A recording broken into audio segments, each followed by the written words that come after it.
geilste Stadt ever. Auf der Straße aufhören und so besoffen sind. Das war so stark. Das war wirklich das Bock stark, oder? Ja.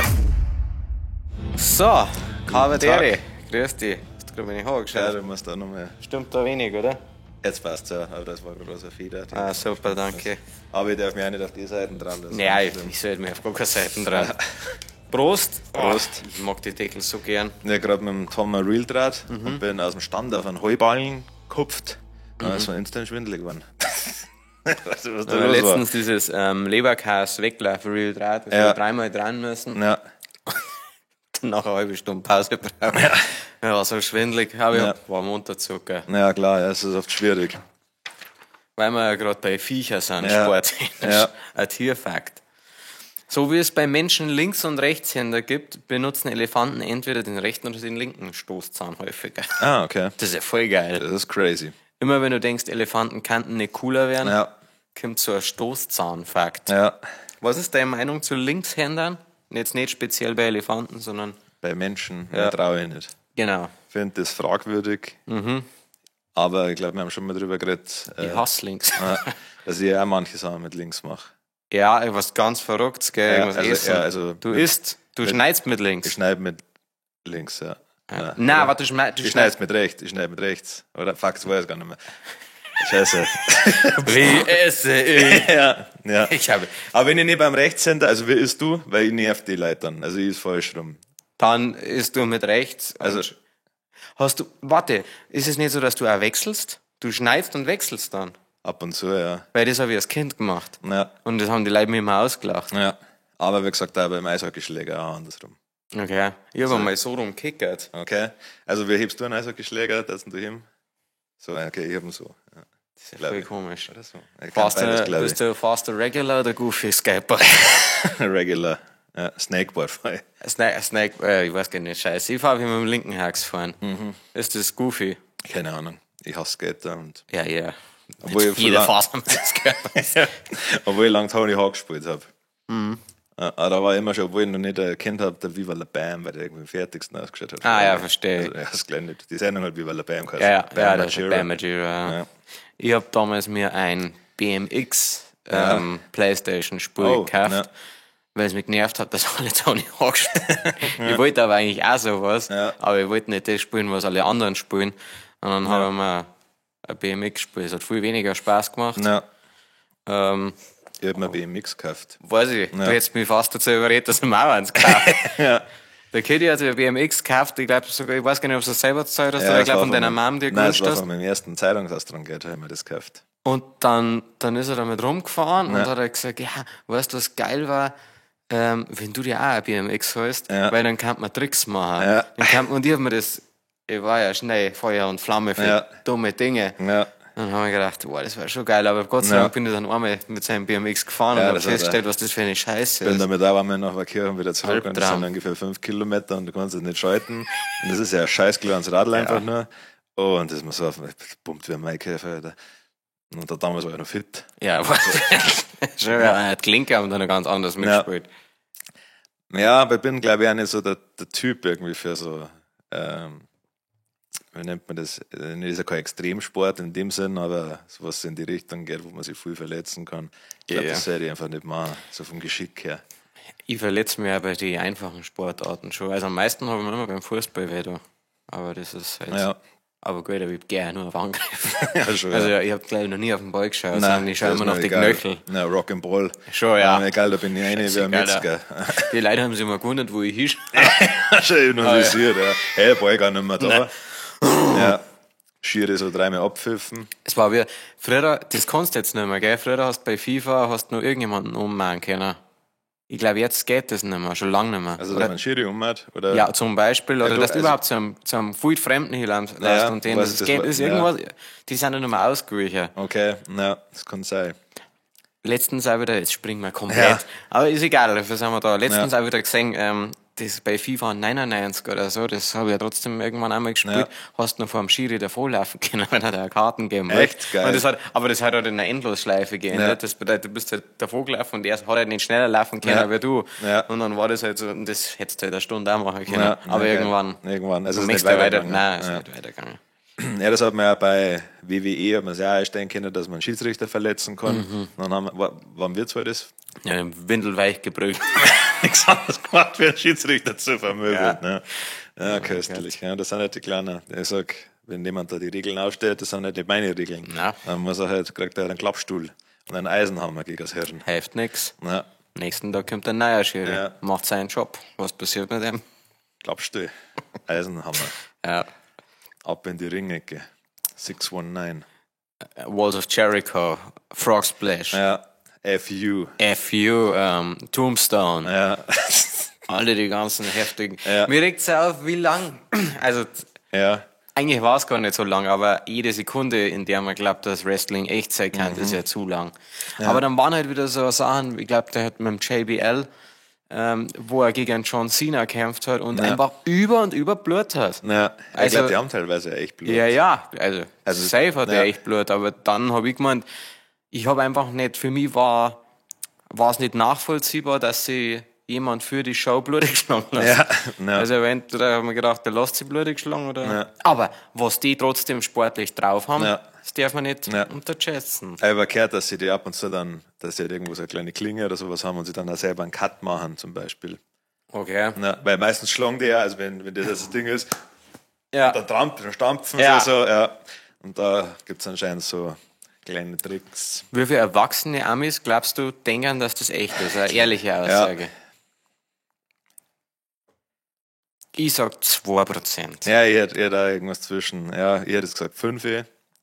Da die jetzt auch noch mitgehen, Ja. jedenfalls, aber Ja, da jetzt kein ChatGPT fragen. Ja. Der weiß bestimmt die Antwort. ja.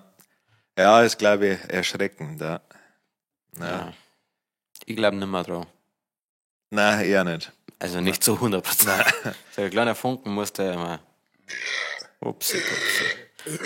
Wie findest du es eigentlich, dass man jetzt vom Bier aktuell zu Coca-Cola Zero Sugar in Mini-Format? Naja, gab mir erstmal, damit sie das auch versteht, jetzt habe ich voll die 4. Ebene durchbrochen. Irre, ja. Haben wir noch nie gemacht. Wow.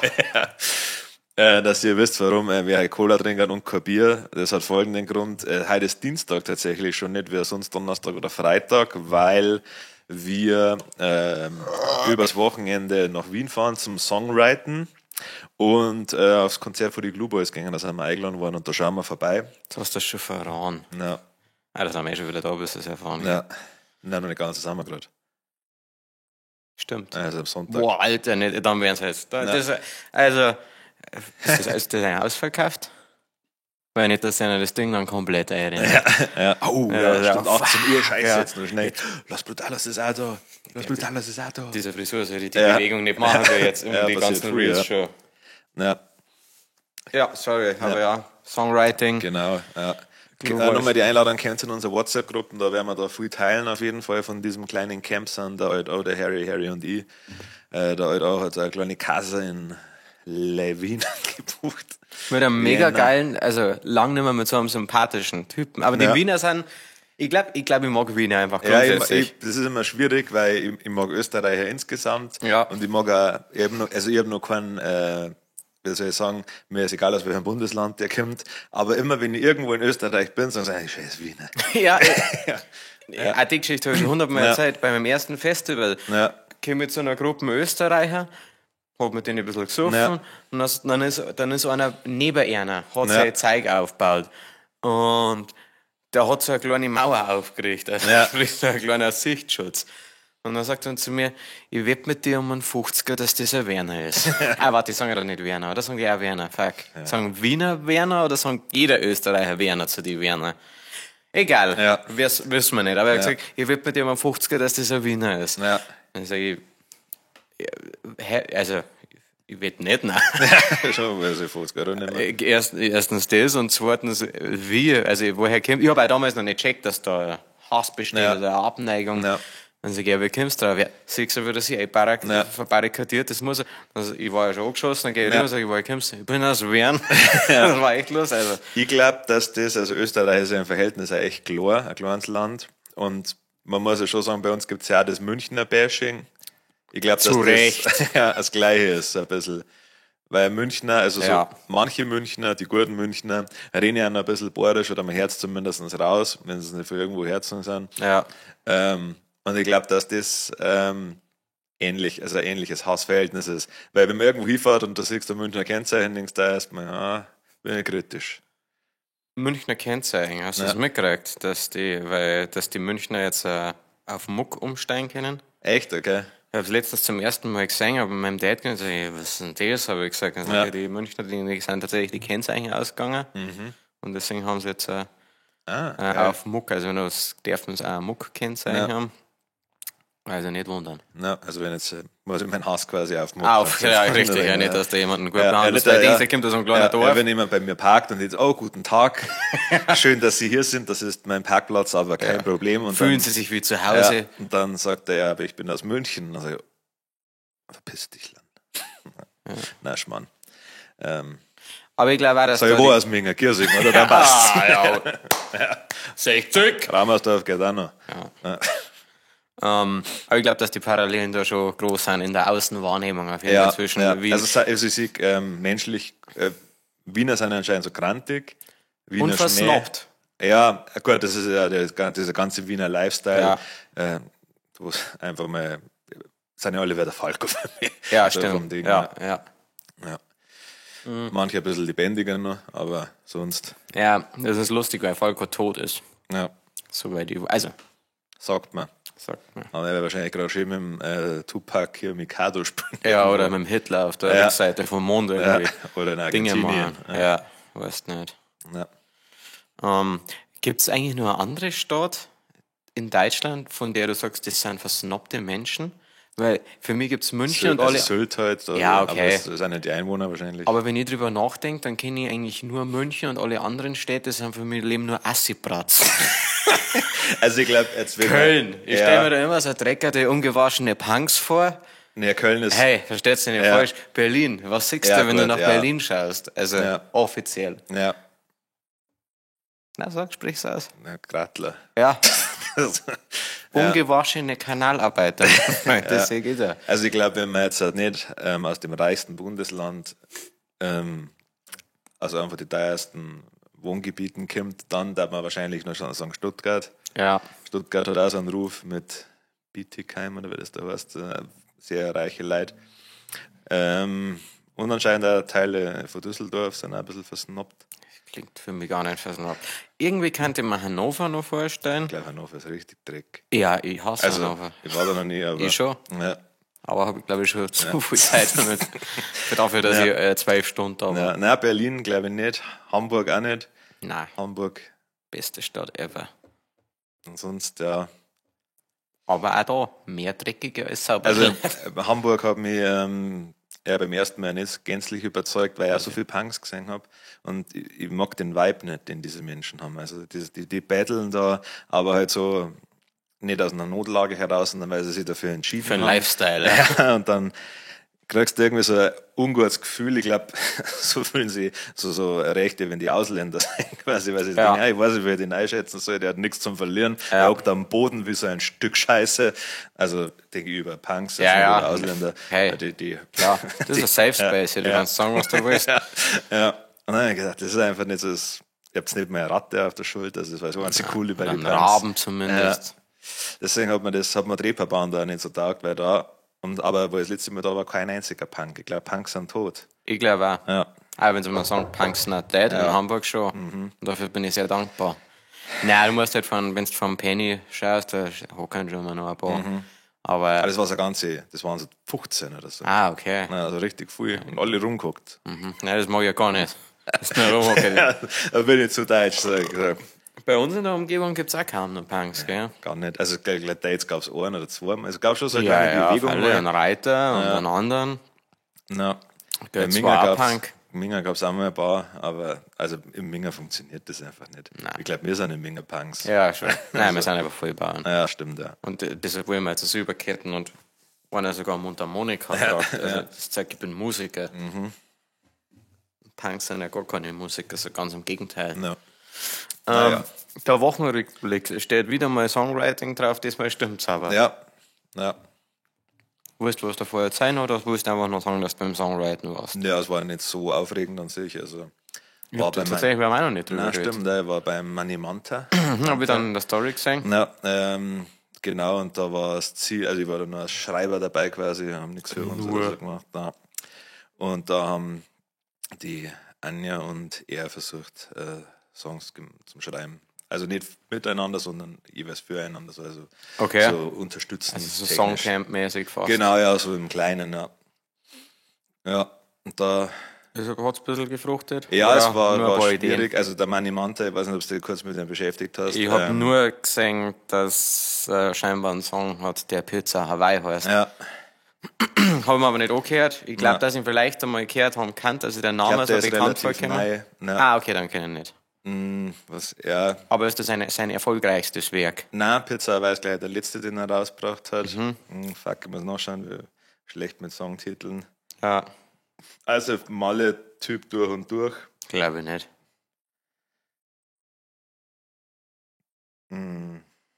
Money, Manta, Mucke. Ja, musst du machen. Aber ich habe gesehen, dass du wohlgefühlt auf jeden Fall auf der Story, weil du hast da ein Bier dabei gehabt hast. Ja, es war ein Gastgeschenk. Ja. Es war und ich selber gesagt. Ja, also es war im Saarland. Und weit fallst du da? Das war echt lang, 6,5 Stunden, das ist mir da hingefahren.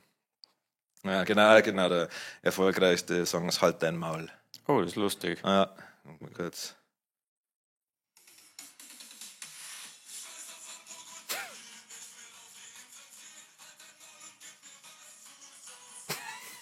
Ja. Okay, ja. Hab mich. Ja, thematisch hab mich das. Ja, genau. Und da, ich weiß nicht, ob was rauskommen ist, was jetzt so veröffentlicht wird. Das kann ja oft liegt da was auch noch ein bisschen rum, aber. Ja, genau. Und wie ist das Saarland so? Ja, ich habe nicht viel gesehen aus Manni Manta sein Haus. Da bin ich sind wir sehr nett aufgenommen worden. War gleich so eine kleine Wurstplatten da. Nicht. Was hat's gegeben? Ist in der Nähe von Frankreich, deswegen war ich ein bisschen auf Baguette. Oh, geil. Also war das Baguette dann so geil wie in Frankreich, weil das ist irre. Ja. Habe ich auch schon so oft gesagt. Ja. Ja. Und dann ein bisschen Songs geschrieben. Ich habe ein saarländisches Bier probiert, war okay, für das ein Preisenbier war. Nein, war wirklich okay. Also hat man schon. Es war aber auch ein helles, also es war nichts Fancyes. Ja. Nachgeschmack ein bisschen sauer irgendwie. Name? Keine Ahnung. Okay. Es war in so einer Löschzwergflasche, das kann ich sagen. Ah ja. In so einer kleinen. Da mich interessieren, wie die heißen. Wir haben jetzt ja letztens schon gelernt, es gibt Euroflaschen, es gibt NRW-Flaschen, wie heißen die Löschzwergflaschen? Zu wenig Flaschen. Ja, schon. Das ist ein 03er, gell? Ja. Genau. Ah ja, okay. Ja. Und du ein paar fette Lines rausgehört, oder? Ja, rein. Ja, das ist ja rein. So. Ja. Was braucht's noch? Ja. Reim auf Parkett. Ja. Ballett. Wow! Das ist halt die Frage, wo nimmt das her? Ja, ich weiß auch nicht. Da hätte ich gerne mal Meiser springen im Kopf. Die Maus dann fiebt. Ja. Das ist einfach nur ein sehr lauter Halle im Kopf ist. Ich stelle mir trotzdem mal vor, also wenn ich Meiser, nein, ich spüre die Maus, ja keinen Sinn, was ich. Ja. Aber wenn eine Maus in meinem Kopf lebt, glaube ich, dass die genau so schauen. Ja. Ja. Genau. Und dann so, kann er noch im Off dann noch einen Refrain für einen Money Manta sagen, der da entstanden ist, aber ich möchte es dann nicht, weiß nicht. Na klar. Offiziell das schön ist und ja. Genau. Aber ich sage euch Bescheid, wenn der Song rauskommt. Kann es sein, dass es was Asoziales ist? Ja, oder dass es was mit Saufen zum da hat? Ja, es geht um Bier. Das ist gut. Aber es ist sehr, sehr dumm. Das mag ich auch gern. So Delfin-dumm quasi. Oh, das mag ich mittelgern. Ja, aber es geht um Bier. Ist es Pferd macht Mut dumm oder noch dümmer? Also ich sage mal so, es ist typisch Malle dumm, aber es ist irgendwie tatsächlich für die Leute, die sagen da hören, es ist was Neues in irgendeiner Art und Weise. Also, okay, jetzt bin ich echt gespannt. Ja, also aber es ist trotzdem sehr, sehr, sehr einfach, sehr dumm, positiv dumm natürlich. Wer worauf käme es, was man stellt? Okay, stellen, okay. Passt. So machen wir es. Ja. Ansonsten, das war's eigentlich mit dem Wochenrückblick. Ja. Bei dir Songwriting technisch? Also, sage ich das einem Off. was da entstanden ist. Ey, leck mich am Arsch. Aber schöne Zeit in meinem Raum gehabt. Ja. In meinem Studio. Ja. Raum hört sich irgendwie so unpersönlich an. Ja. Aber es ist ein Raum. 2 sogar. Ja. Thema der Woche. Als Thema der Woche lautet perfekter Urlaub. Was ist der Unterschied zwischen einem Urlaub mit Girls und einem Urlaub mit Boys? Das kann ich da jetzt schon. Ein Urlaub ist total zum Kotzen. Ja. Also, das ist jetzt die Frage, wie hast du das gemeint? Nein, warte, bevor du jetzt einen Schmarrn sagst. Ja. Ist damit gemeint, wenn Männer mit Frauen Urlaub machen? Es geht darum, ob wir mit unserem Partner oder Partnerin oder Partnern. Genau, jeder wie das in sein Lebenskonzept passt. Fortfahren oder halt einen gleichgeschlechtlichen Ausflug. So hätte ich das jetzt interpretiert. Mit meinem schwulen Freund. Ja, schon, ja. Meinst, wenn du mit deinem, also wenn du schwul bist und du fährst mit deinem Partner fort, ob das dann ähnlich ist, wie wenn du mit deiner Freundin fortfährst oder fährst du dir mal ins Gesicht? Das ist bestimmt machen, ja. Boah, gute Frage.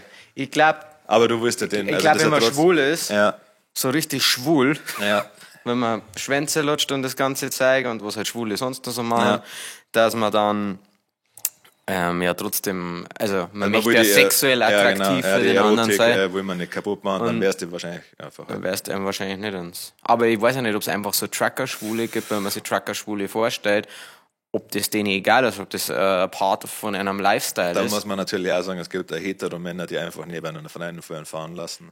Und das richtig zelebrieren. Ja, das stimmt.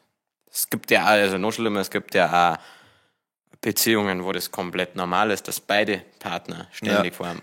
Aber ich dachte, die nie wieder angelangen. Nein. Nie wieder. Aus Versehen. Ja, klar. Mein Gott. Ja. Aber sind ja alle nur Menschen. Natürlich. Ja. Natürlich. Ja. Aber mit Absicht, sage ich mal, in so einem humoristischen Ding, wenn es da einen fahren lässt, mag ich nicht. Ich mach's ja auch nicht. Ist nicht mein Humor. Ja. Irgendwie finde ich es schon lustig. Stell mich nicht falsch. Also das ist. Aber. Ja, also wenn es passiert, muss ich also trotzdem lachen. Aber ich lasse es nicht des Lachers, ich lasse nicht wegen dem Lachen fahren lassen. Da ich meine sexuelle Attraktivität nicht schmälern dadurch. Genau, bewusst. Ja. Nein, ist auch nicht so, so mein Ding. So. Aber wir haben letztens wieder ein Meme gesehen, oder beziehungsweise, irgendein Meme, sie ist ein 10 von 10, aber lass ständig einen fahren und da haben ganz viele, war ein amerikanisches Ding, haben drunter geschrieben, wenn sie vor einem Mann einen fahren lässt und das auch lustig findet, dann ist sie jetzt 12 von 10, weil das heißt, dass man sie vertraut und das was Okay, ja. Ich weiß nicht, was das mit Vertrauen zum Tor hat. Ja. Ich meine, ich scheiße ja nicht von meiner Partnerin. Sag ich, vertraue dir. Ja, stimmt, ja. Und jetzt schau hier. Ja, bei den ersten Male schau hier. Bei den ersten Male, wenn ich von meiner Freundin scheiße, schaue ich wie so ein Hund immer so zurück, so nervös. Ja, du bist ja verletzlich in der Und dann irgendwann eben. Ja. Aber, also, der Unterschied, so wie es ich aufgefasst habe, aber deswegen heute mir da kurz, Boys Trip, also wenn 10 Typen was miteinander machen, voll geil. Ja. Wenn 10 Frauen einen Urlaub gemeinsam planen, totaler Albtraum. Erstens, stimmt, der findet nicht statt, und wenn, dann fangen 6 Jahre davor an, dann springen 2 Wochen davor 8 davon ab. Ja. Und dann haben die anderen 2 keinen Bock mehr. Und wenn es dann wirklich einmal was hinkriegen, dass zu dritt oder zu viert ganz verrückt irgendwo nach Salzburg fahren, dann wird das immer so scheiße langweilig. Also, ein paar gibt es schon. Ich habe zum Beispiel in unserem Fankreis ein paar Frauengruppen erlebt, die wirklich so. Ja, ich glaube, vor allem, wenn sie gerade so in Madelvereinen oder sowas sind und sie halt dann auch schon im Druck betanken. Ja. Das ist halt der Zauber. Ja. Viele Frauen denken, sie müssen in ein Limit kennen. Ja. Auch wenn sie untereinander sind, und das hasse ich halt. Ja. Das ist für mich ein Zeichen von Vertrauen. Ja. Wenn du dich vor deinem Partner ordentlich volllaufen lässt. Ja, schon, ja. Und dann am Sofa fahren lässt. Ja, schon. Sag Schnaufe weg. Ja, schon. Ja. Do it again. Ja, was ist deiner Meinung nach der Unterschied? Also der Unterschied ist auf jeden Fall der Alkoholpegel. Ja, Also der, ich glaube, wir haben darüber schon mal geredet, sehr ausführlich auf jeden Fall. Scheinbar schaut Sabrina unsere Podcasts nicht. Oh. Der Unterschied, also der Hauptunterschied neben der Sauferei ist, also du kannst ja mit deinem Partner natürlich auch saufen, aber ich schätze, die wenigsten werden jetzt halt, so einen Roadtrip machen und sich dann 12 Tage komplett volllaufen lassen. Mache ich jetzt mit dir zum Beispiel oder mit meinen anderen Freunden. Wir haben sehr viele Freunde. Das ist irre, ja. Wenn man jetzt alle Freunde zusammenlegt, dann kriegen wir schon mal ein Auto voll. Ja, also, das wäre zum Cinquecento schon eng. Wenn alle Zeit haben. Ja. Genau. Der Hauptunterschied, glaube ich, ist, dass man sich, wenn man mit seiner Partnerin unterwegs ist, dass man dann nicht für sich allein, also fühlt man sich nicht für sich allein verantwortlich, und wenn man halt mit 10 Typen unterwegs ist, schaut man natürlich, dass alle heil bleiben, aber es ist die Verantwortung teilt sich durch die Anzahl der Leute. So, ja. In der Theorie schon, aber ich finde es trotzdem faszinierend, auch bei Boys-Trips ist es so, es kristallisiert sich schnell immer raus, wer halt wofür verantwortlich ist. Ja, das schon. Also, das ist, ja, das passiert ja schleichend. Also, meistens sind es ja wir, die wo so das Ding planen, und dann machst du ein Höflichkeitsding, die anderen sind halt dann aber auch froh, dass sie sich nicht kümmern müssen. Die und sagst, sind gern dabei, genau. Sagen, hey, das war mir wichtig, er sagt, ich möchte singen, und dann sagen wir, nein. Sorry, wir möchten saufen. Ich möchte eine Pizza essen, weil... Die Chicago-Pizza essen, ja. Sorry, Andy. Ja, genau. Ja, es braucht schon trotzdem immer eine leichte Führung. Ja. Ein Reiseführer auch, der wurde dann da durchpeitscht. Danke, keiner. Ja.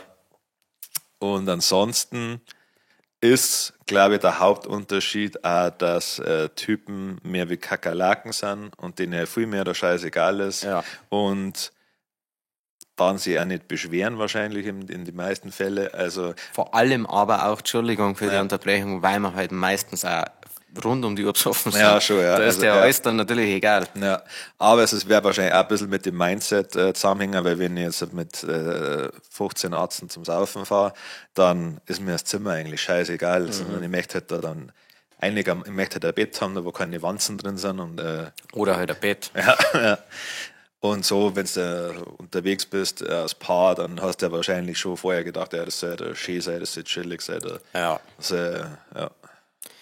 Vor allem, ich finde, du kannst als Männergruppen, ist es nicht so wurscht, wo du hinfliegst oder fährst.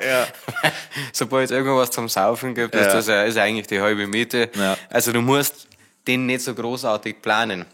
Es ist schon hilfreich, wie bei den Trip nach New York, den wir gemacht haben, dass man sagt, okay, man hat Eckpunkte. Ja. Aber wir hätten wahrscheinlich auch einfach eine Woche in New York saufen können. Ja. Nicht wahrscheinlich, sondern oder in dem Haus am See oder an den Niagara. Ja, schon. Oder in Niederbayern. Ich weiß nicht, was los ist, ich möchte mich entschuldigen bei alle. Nein, das ist eigentlich so der Hauptunterschied. Ja. Plant den perfekten Burma-Ausflug. Stimmt, ich hab's mir gestern ausgelacht, weil ich Burma-Ausflug gesagt habe. Ich hab nicht gelacht. Die anderen haben das lustig gefunden. Ja. Ich habe mich gewundert, warum sie lachen. Weil wir uns als Burma bezeichnen, wahrscheinlich, weil wir 56 sind. Ja, also bitte. Deswegen hat es Sabrina wahrscheinlich in Anführungszeichen gesagt. Ah ja, wow. Ja, jetzt bloß weil sie es nicht verstanden hat. Ja. Naja, Burma. Traumziele, Traumaktivitäten, Traumteam. Darf ich mit? Ja, das ist lustig. Ja. Nein, du darfst nicht mit, Sabrina, außer du lässt da... Na, weißt du was? Nein, wenn du da einen Schwanz hier operieren lässt. Das ist risikoreich, weil das nicht machen. Ja, stimmt. Hier, erstens hat es dann wahrscheinlich einen längeren Zipfel für wir alle miteinander. Und dann ein riesen Loch im Oberschenkel. Stimmt, ja, weil sie ja so in den Prügel hier machen lässt. Ja gut, das haben wir eigentlich auch schon... Haben wir letztes Mal drüber geredet eigentlich, oder? Schon grob. Nein, wir haben über Vietnam geredet.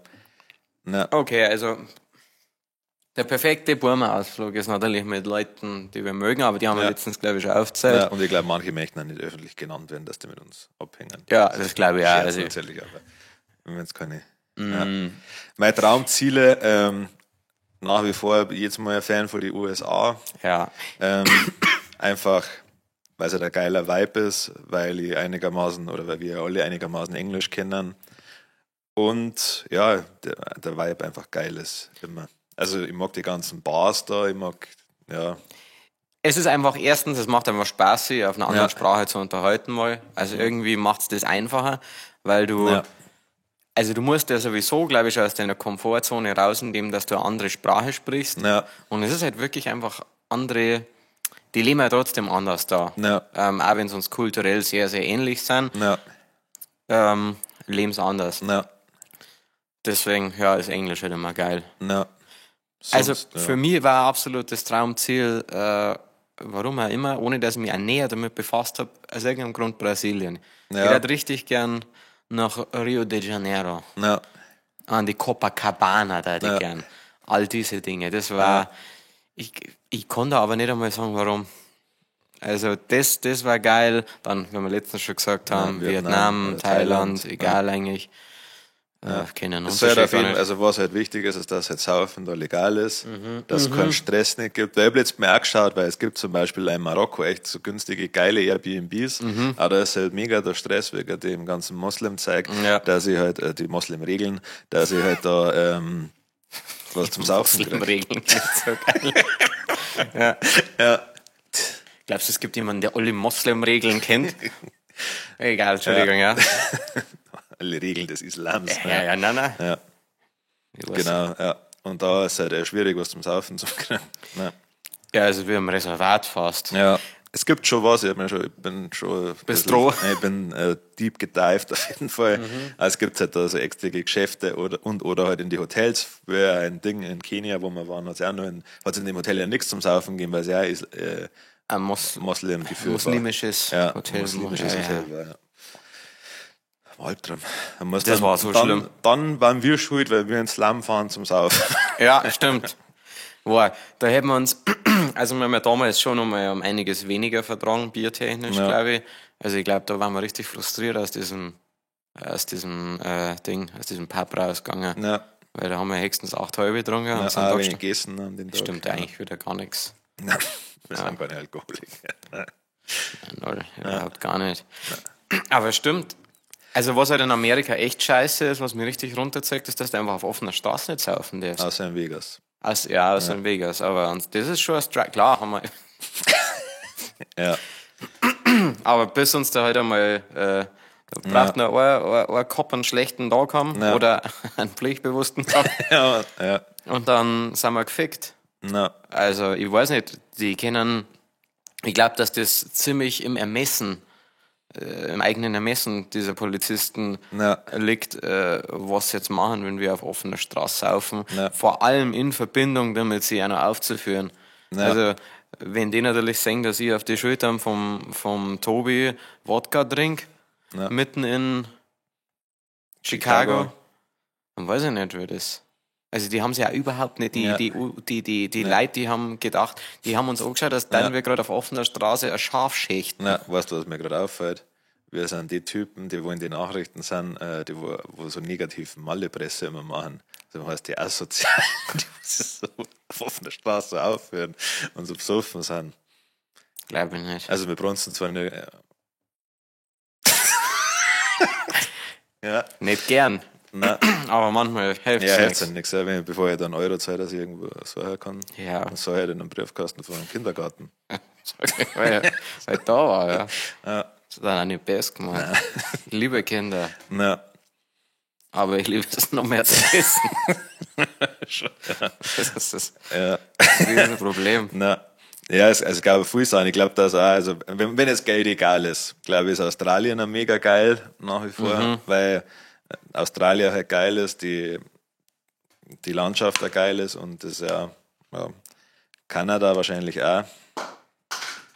Kanada ist auch was mich jetzt sagt, aber eigentlich, wo du schon mal den kleinen Trip gemacht hast, eigentlich finde ich alle Länder geil. Eigentlich alle Länder außer Japan, da mir wirklich Japan, Südafrika, Australien, Thailand, ich weiß nicht, was du noch warst. In Neuseeland war der Saufvibe irgendwie nicht so krass. Ja, das muss ich jetzt auch nicht unbedingt. Weil nicht, also mehr hätte ich auch gerne singen, aber weiß nicht weit um. Ja, also wenn man in die Alpen war und also mit Berge gewohnt ist, muss man es nicht unbedingt nach Neuseeland sein. Ja. In Costa Rica, muss ich sagen, war der Vibe an manche so Strände oder so, war schon geil, weil es halt einfach chillig war. So. Ja, glaube ich.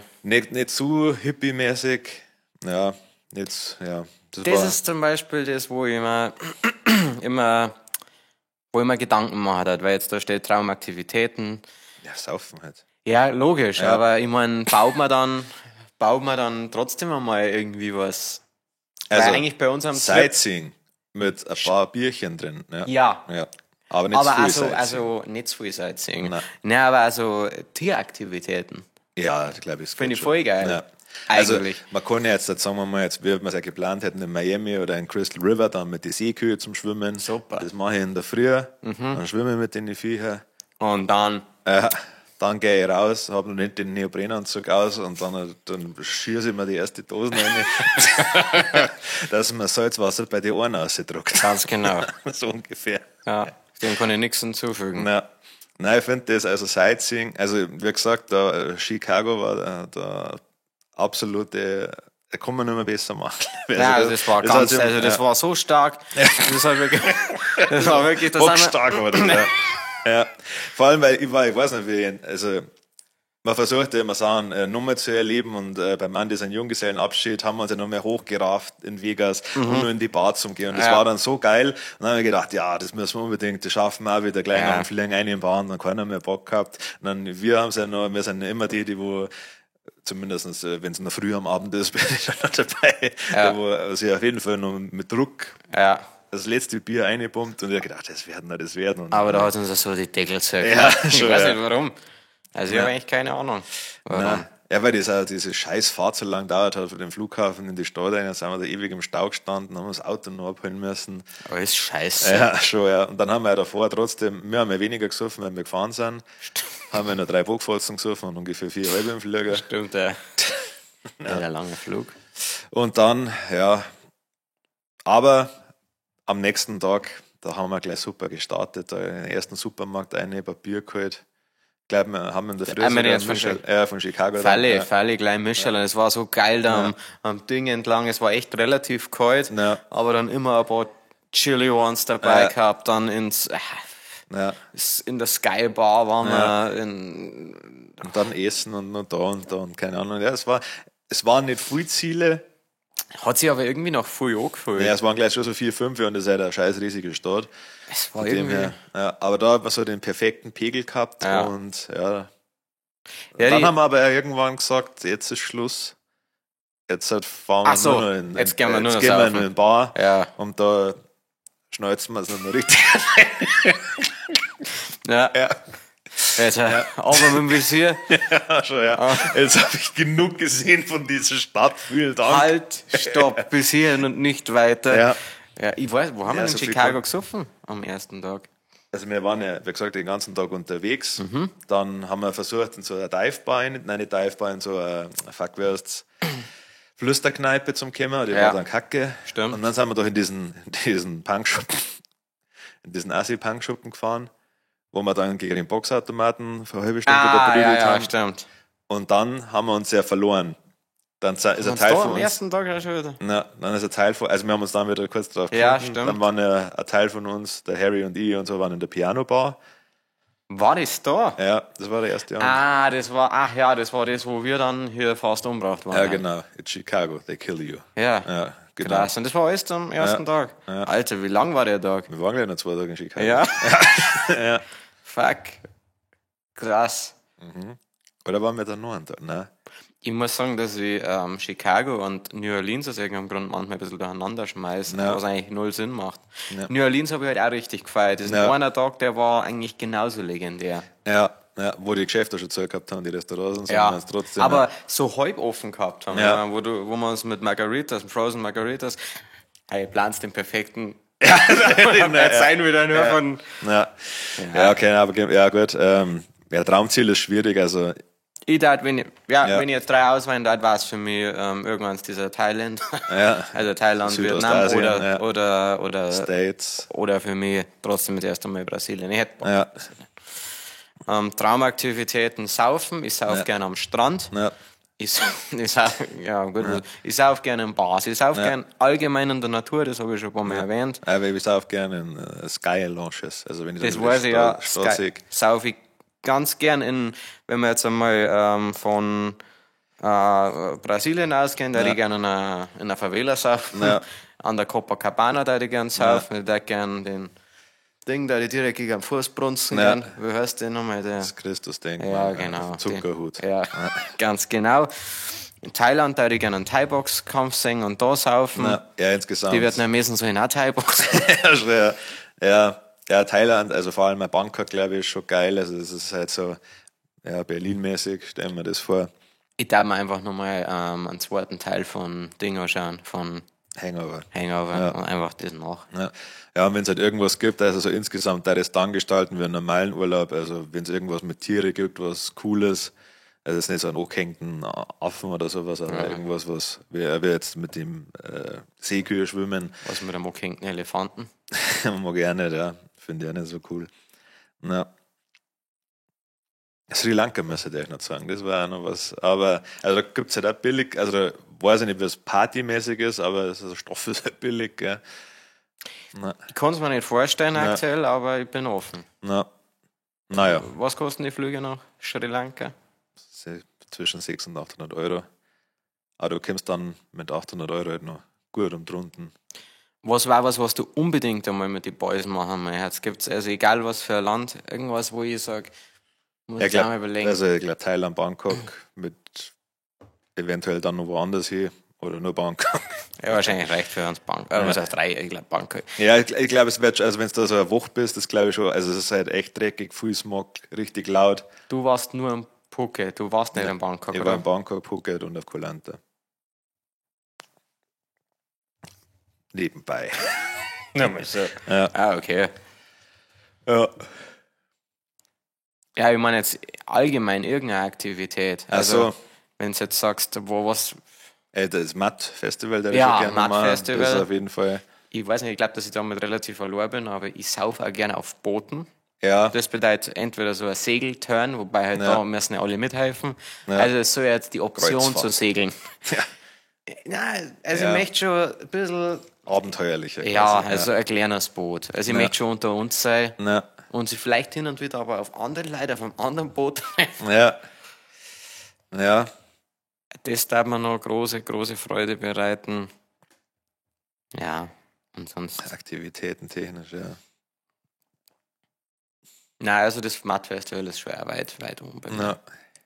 Ja, irgendein Ding, Coachella. Ja, Techno. Ja, allgemein Festivals, geil. Na.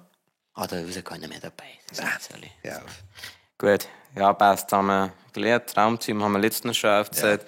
Sabrina, du darfst nicht mit, haben wir auch schon gesagt. Ja. Ja, das ist unfair.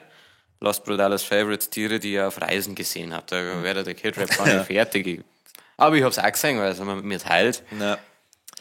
Wie viel sind los? 3, oder? Haben wir immer, also die coolsten Tiere, die ich gesehen habe. Ich fange mal an, das war mal gemeinsam in Kenia. Ich finde, das war echt beeindruckend in freier Wildbahn, die scheiß Giraffen zum sehen, weil die so riesengroß sind. Das ist einfach unglaublich, wie groß die sind. Ja. Das war sehr geil. geil. Elefant ist schon auch krass. Hast du einen Elefanten schon mal gesehen? Nicht in freier Wildbahn. Okay. Im Tierpark. Ja. Ich bin auch in Südafrika und in so einer Aufpäppelstation gesehen. Und halt in Sri Lanka auf der Straße. Ja gut, du warst ja fast von der Straße. Ja, das ist schwierig. Ich habe einen Löwen gesehen. Das war auch krass. Stimmt, du weißt ja sogar, dass du sogar ein richtig heftiges Foto mit einem Löwen. Aber ich muss auch sagen, so, also ich bin halt ein Riesenfan von Affen. Ich finde Affen so geil. Vor allem halt die Totenkopfäffchen, das war in Costa Rica schon, war schon magisch. Und die sind auch so geil und die sind so klar. Und ja, ich glaube, dass ich Affen in freier Wildbahn kaum gesehen habe. In Mexiko gibt es keine Affen. Glaube ich schon, aber. Ja, du hast einen Gator gesehen, gell? Was habe ich gesehen? Ja, nicht nur das war halt cool. Also, das war eigentlich eins so der Highlight. Wancho. Ja. Und hat immer so leicht auf die Schnauzen tatscht. Und das war geil, weil ich gestreichelt habe. Und das habe ich auch schon erzählt. Ich weiß nicht, die sind so schnell, das war so dumm. Ja. Aber der Typ hat ein lecker Bierchen mit uns drin, den habe ich vertraut. Ja. Komisch, dass Männer nicht so alt werden wie Frauen. Und dann tue ich auf Nummer 3, weil wir den ein Ding gesehen haben. Habe ich auch in Mexiko gesehen und in New York die Waschbären. Wildbahn. Das ist halt einfach, ich weiß nicht, so nicht, geil. Das ist unglaublich tolle Tiere. Habe ich auch in Costa Rica gesehen. Ja, weiß nicht, war klar, die haben gekämpft. Ja. Andere Rasse, Ja, Waschbären, das ist einfach ein mega geiles Viech. Ja. Hast du schon aufgezählt? Ja, wurscht. Ja, Elefant habe ich gesagt, Löwe. Ja, das ist schon. Was war das, Affen, ja. das coolste Babytier, was du mal streicheln hast? Streicheln. Ich hätte schon gerne mal einen Babylöwen. So richtig knuddeln. Naja. Ja, ich schaue immer, dass ich eben nicht in sowas gehe, wo man die Viecher angelangen kann. Aber ja, ich habe in Australien damals noch nicht so informiert gehabt und da habe ich einen Koala auf den Arm nicht mehr dürfen. Ich kenne das Spiel, aber so neidisch. Ja, der war so leicht. Das war so, echt, ja, oder? War so, leichter wie eine Katz. Okay. Hast du Arschloch nicht sogar ein Faultier auf dem Arm gehabt? Nein, das war dann war das ja keiner. Ja. Nein, das Koala war das Einzige, was ich auf dem Arm gehabt habe. Nein, ein Wombat habe ich auf dem Arm gehabt. Du Arschloch. Ja. Dafür beneide ich die wahnsinnig. Wombats sind ja unendlich geil. Ja, hat er jetzt nicht mehr machen. Ja. Aber der ist bestimmt schwer, oder? So ein Wombat. Ja, der war schon so hundschwer. Also. Geil. Hast du mal einen Arsch gelangt? Weil die haben einen sehr harten Arsch scheinbar. Nee, ich weiß nicht mehr genau. Ich glaube, man ist geguckt und die haben dann so auf den Schoß geguckt. Das sind ja das sau aggressive Viecher. Ich hab's echt klar, kriegst einen Ständer. Ja. Okay. 5 Entweder-oder-Fragen. Ja. Schwierig, aber Elefanten oder Waschbären? Waschbären. Da hätte ich ja ganz knapp sagen, aber ich liebe Elefanten. Ja. Okay. Ja, Waschbären sind frecher irgendwie. Ja, die sind halt, das Gesicht. Also Elefanten sind halt so friedlich und also rein, wenn man es versucht, nicht beim Herzen zu singen, sondern, also wobei, schwierig. Nein, Elefanten haben halt so was Ruhiges, so was Mächtiges, sowas. Aber der Unterhaltungsfaktor von einem Waschbären ist halt her und das sind einfach Arschlöcher. Ich muss dann das Internet anschauen, es gibt so viele Videos von Waschbären, alle super lustig und es gibt süße Baby-Elefanten-Videos und es gibt Elefanten, die wo irgendwas umräumen. Oder halt sehr traurige Elefanten im Kreis gern. Stimmt, ja, so Zirkuselefanten, ja. Das habe ich zum Beispiel auch nicht gecheckt. Schnitte in die Ohren. Ja. Stimmt, ja. Das habe ich zum Beispiel auch lange nicht gewusst, dass dieses ganze Elefantenreiten, das auch in Thailand und überall angeboten wird, in den seltensten Fällen gern gesehen wird von den Elefanten. Nein. Also, dass das halt, es gibt ja so diese Sanctuaries oder wie die heißen, das glaube ich, weiß nicht, ob das sind auch so Aufpäppelstationen wahrscheinlich. Ja. Das glaube ich ist okay, das zu besuchen, aber wenn du jetzt so einen 8-stündigen Trip durch den Dschungel mit dem Elefanten buchst, dann. Elefanten merken sich das auch, wenn es mal jemand geschlagen hat. Weiß ich, die sagst du ja nicht umsonst Elefantengedächtnis. Gibt es eine geile Geschichte aus dem Tierpark, ich weiß nicht, ich war nicht dabei, aber scheinbar hat einmal ein Kind auf einen Elefanten einen Stock geschmissen und der ist 15 Jahre später wiedergekommen als Erwachsener und dann hat er ihm in Brüssel nicht mitgegeben. Also hat er ist ja nicht hingekommen, aber er hat ihm mit Kacke beworfen. Ja. Und das finde ich richtig stark. Ja. Das finde ich ja bockstark. Das ist der Oberburner. Ja, das hat er Glas. Lieber, Entschuldigung. Ja. Jetzt kommen wir auf mein Niveau. Lieber mit einem Schaf Sex haben und keiner weiß es. Okay. Oder es nicht tun, aber dafür denkt jeder, du hättest das getan. Wow. Wow, das ist eine schwierige Frage. Nee, ich will kein Schaf ficken. Ja. Also, das ist voll peinlich, dann kriege ich keinen Hoch vor dem Schaf. Ja, dann schaut es bestimmt so. Also, meh. Ja.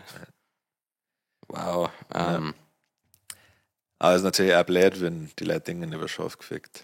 Aber ich glaube, ich werde die Schaf trotzdem nicht ficken. Also ich muss dann mit der Lüge leben und irgendwann ist wie alles, die Leute wird langweilig und dann interessiert keinen mehr, dass ich ein Schaf gefickt habe. Ich dachte dann wahrscheinlich dazu übergehen, dass es dann wirklich fake, weil ich nicht will, dass die Leute so immer behaupten, was nicht stimmt. Und dann sage ich, ja gut, was habt ihr jetzt davor? Also das Trotzfick ist jetzt wirklich das Schaf. Ja. Ein Lämpchen. Ja, frisch aus Mutterleib, ja. Ja, schon, ja. Das hat noch nicht einmal an der Zitze gesagt. Aber schon an meiner Zitze. Lege mich hin wie so eine schwangere Sau. Meine Zitze. Das jage ich heute durch ChatGPT oder Mitschein, ich gebe aber Prompts ein, ich möchte schauen, wo die so. Das wäre gut. Ja, bin gespannt, ob das Söder hätte dabei. Ich würde sagen, ja, 24 Stunden. Lieber für 24 Stunden in einem Skilift mit Michael Wendler feststecken oder 24 Stunden im Aufzug mit Harald Glöckler. In Klammern bedenke die Klosituation.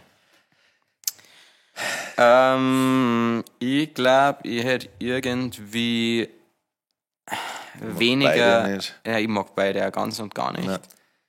Also ich kenne aber einen Glöckler immer noch so aggressiv. Ich glaube, das darf mich stressen auf 24 Stunden. Ich glaube, also irgendwie. Der Wendler ist ja nur ein Schwurbler, oder? Soweit ich weiß, ja. Nicht mehr den Schwurbler. Mir geht es also ein bisschen um die Situation, weil aus einem Lift kann ich relativ gut rauspissen. Ja. Behaupte ich mal. Und da müssen die halt in den Aufzug pissen und du weißt, du musst aufpissen. Ja.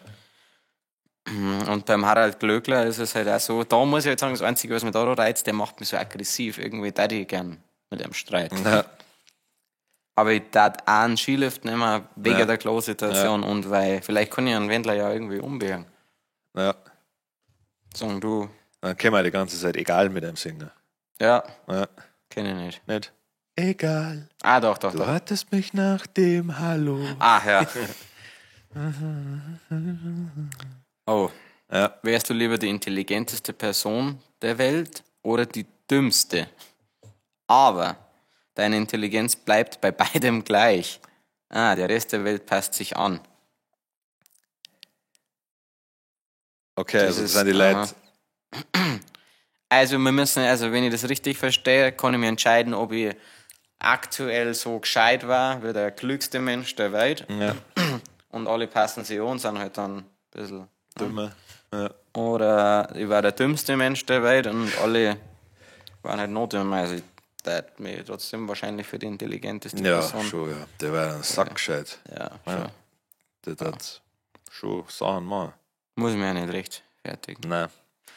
Eine Woche mit Fans auf eine Los Brutales Sauffahrt mit Bus oder 2 Wochen auf einem Kreuzfahrtschiff in der Karibik spielen. Ohne Fans. Also quasi als Act und wir haben keine Fans da. Ich glaube, dass... Wow. Ja. Ich glaube, ich darf mich für die Sauffahrt mit den Fans entscheiden, weil ich sauf sau gern und ich glaube, dass unsere Fans auch relativ gern saufen.